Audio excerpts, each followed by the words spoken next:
मेरे दोस्तों, इंसान को कुल अकल भी मिल जाए तो फिर भी अल्लाह की हिकमत का वो इहाता नहीं कर सकता। रब्बे करीम को ज़्यादा पता है कि हमारे लिए कौन सी चीज़ बेहतर है और कौन सी चीज़ हमारे लिए नुकसान का बाइस है। अल्लाह तबारक व तआला की हिकमत ये चाहती है कि मेरे बंदे परेशान ना हो। रब ये चाहता है कि मेरे बंदे किसी जगह पे भी दिक्कत और परेशानी का शिकार ना हो। तो अल्लाह तबारक व तआला ने राह एतदाल इख्तियार करने का हुक्म इरशाद फरमाया कि तुम एतदाल के रस्तों पे चलो, मोतदल जिंदगी गुजारो, अफरातो तफरीद से बचो। आज जिस माशरे में हम वक्त गुजार रहे हैं, इस माशरे में हम इस बात को समझने से कासिर हैं कि असल हमारा मसला क्या है। हमारा असल जो मसला है उसकी शनाख्त हमें कैसे होगी और हम फिर उस तक रसाई किस अंदाज में हासिल कर पाए। हम हमेशा अपनी आमदन बढ़ाने के चक्कर में रहते हैं। एक काम और शुरू कर लें, पार्ट टाइम जॉब शुरू कर लें, कोई साइड बिजनेस उसका आगाज कर लें। हमारी जो दौड़ लगी हुई है वो लगी है काम बढ़ाने में, आमदन बढ़ाने में। हालांकि इस्लाम हमें ये कहता है कि तू आमदन बढ़ाने के चक्कर में ना पड़। असल बात यह है कि तू अपने खर्चे कंट्रोल कर। तंग इंसान वो नहीं होता जिसकी आमदन थोड़ी होती है। ये तवज्जो कीजिएगा मेरी बात, ये कीमती बात है और गुफ्तगू सारी का लुबे लुबाब है।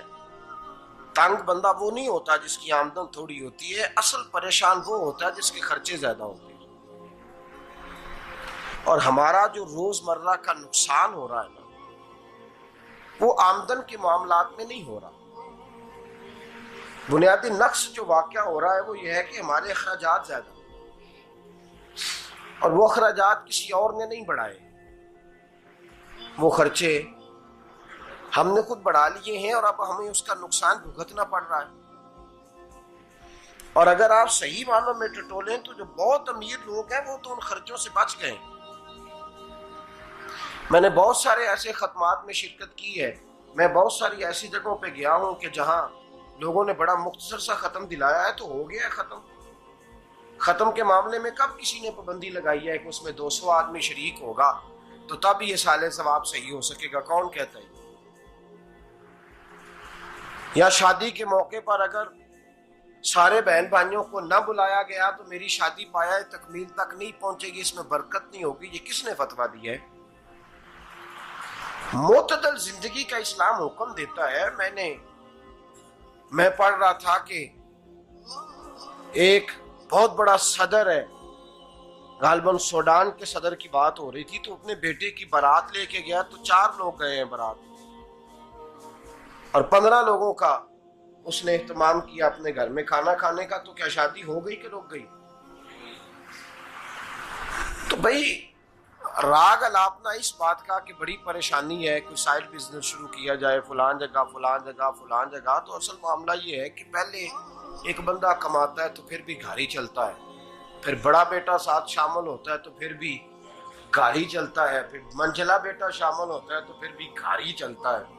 जो रोना दादाजी रोया करते थे कि बड़ी मुसीबत है, बड़ी मुश्किल है, गाँव में रह अकेले होते थे और वो 5 बच्चों को और 4 बच्चियों को वो पालते थे, तो जो वहां परेशानी थी वही आज परेशानी शहर में आकर पढ़ लिख कर मोटी तनख्वाह लेकर वही परेशानी हमें है।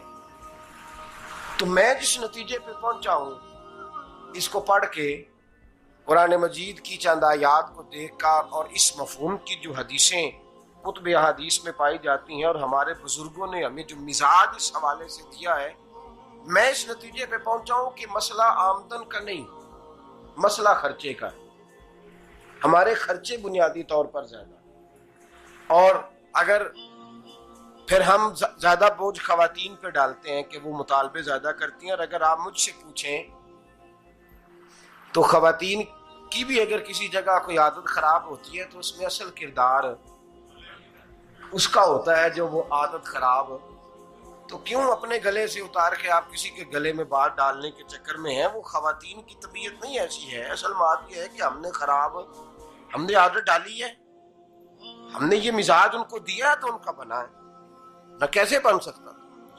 तो एतदाल जब तक जिंदगी में नहीं होता, पानी प्यास बुझाता है, लेकिन एक गिलास ही हो तो प्यास बुझाता है। बाल्टी को मुंह को लगाएगा तो कपड़े भिगो देगा उसके।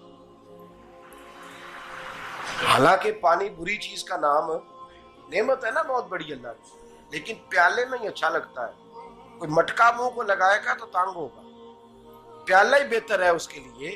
तो मेरे दोस्त, मटके से भी बाज़-औक़ात काम चल जाता है, लेकिन अगर कोई कहे नहीं मुझे दरिया ही चाहिए तो उसका तो घर बह जाएगा, सारा घर बह जाएगा उसका। हमें दरिया काबू करने का मूड बनाया हुआ है तो इससे घर बहा करते हैं, इससे घर बना नहीं करते।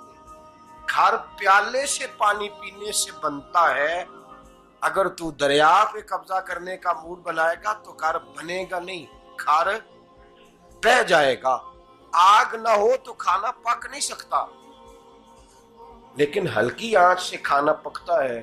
और अगर आंच तेज कर दी जाए तो जी, करीने क्यास बात कर रहा हूं मैं, अकल से मावरा नहीं कर रहा। करीने क्यास समझाने के लिए मिसालें दे रहा हूं। हल्की आंच पे खाना पक जाता है और आग तेज हो तो खाना जल जाता है। तो खाना उतनी देर ही खाने के काबिल रहता है जब तक वो हल्की आंच पे पकता है। तू जितनी मर्जी तू कहता है नहीं मेरा गुजारे नहीं, आग तेज होनी चाहिए, तो मियां जल जाएगा, जल जाएगा। हवा न मिले तो सांस नहीं आती, ठीक है? ऑक्सीजन ना हो तो सांस है, हवा ना चले तो गुजारा नहीं होता। लेकिन अगर तेज जले ना, अगर तेज जले तो तेज चले तो आंधी और तूफान बन जाए तो छतें गिरा देती है, जाने ले लेती है। हम हैं तूफान के चक्कर में, हम हैं दरिया के चक्कर में, हम हैं बड़े नाव के चक्कर में। तो मियां हल्की आंच ही अच्छी है, याद रख। और एक गिलास पानी का एतदाल से मिलता रहे तो वही मिलता रहे, जरूरत के वक्त वही बेहतर है। तू पूरे दरिया पे कब्जा करने का प्रोग्राम ना बना, तंग हो जाएगा। और मेरे अजीज याद रख, हवा सांस लेने के मुताबिक मिले तो वो ये अच्छी है, जो सांस बंद करने पे आ जाए वो हवा अच्छी। हमने चक्कर चला लिया है कि ज्यादा पैसा, रातों रात पैसा, लंबा पैसा, ये प्लाट भी मेरा, वो प्लाट भी मेरा, गुजरावाला भी, गुजरात भी, लाला मूसा खाड़ी और पिंडी तक जहां मैं जाऊं मेरे नाम की तख्तियां लगी हुई होनी चाहिए। इस्लाम मना